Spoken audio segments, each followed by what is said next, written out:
নিরপেক্ষ সরকার অধীনে সুষ্ঠু নিরপেক্ষ নির্বাচনের দাবিতে আমরা বলেছিলাম দলীয় সরকার অধীনে সুষ্ঠু নির্বাচন সম্ভব না, যে কারণে আমরা এই নির্বাচনে অংশগ্রহণ না করে বাংলাদেশের জনগণকে এই নির্বাচন বর্জন করার আহ্বান জানিয়েছি।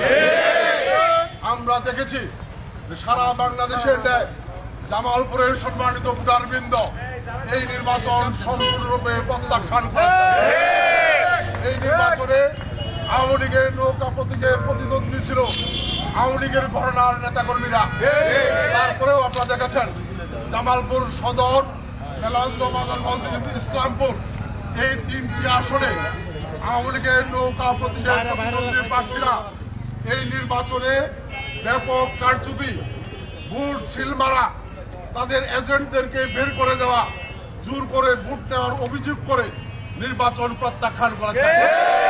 যার মধ্য দিয়ে প্রমাণিত আমরা দীর্ঘদিন যে কথা বলেছি যে দলীয় সরকার অধীনে শেখ হাসিনার অধীনে সুষ্ঠু নির্বাচন সম্ভব না, গত 7 জানুয়ারি জামালপুরের জনগণ প্রমাণ করেছে এই নির্বাচনে জনগণ অংশগ্রহণ করে নাই। এই কারণে আমরা বিএনপির পক্ষ থেকে, আমাদের প্রিয় নেতা বিএনপির ভারপ্রাপ্ত চেয়ারম্যান জনাব তারেক রহমানের পক্ষ থেকে সংগ্রামী শুভেচ্ছা জানাচ্ছি জামালপুর পক্ষ থেকে।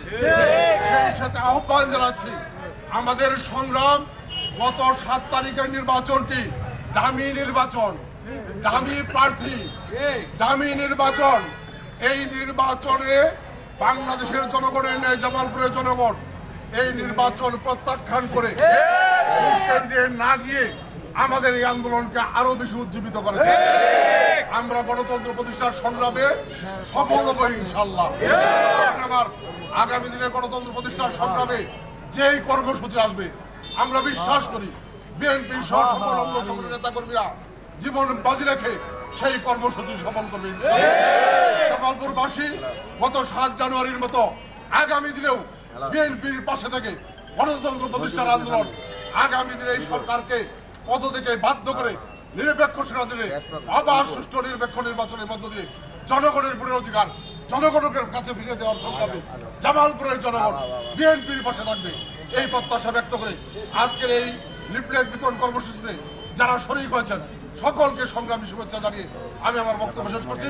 আজকের কর্মসূচি এখানেই সমাপ্তি ঘোষণা করছি।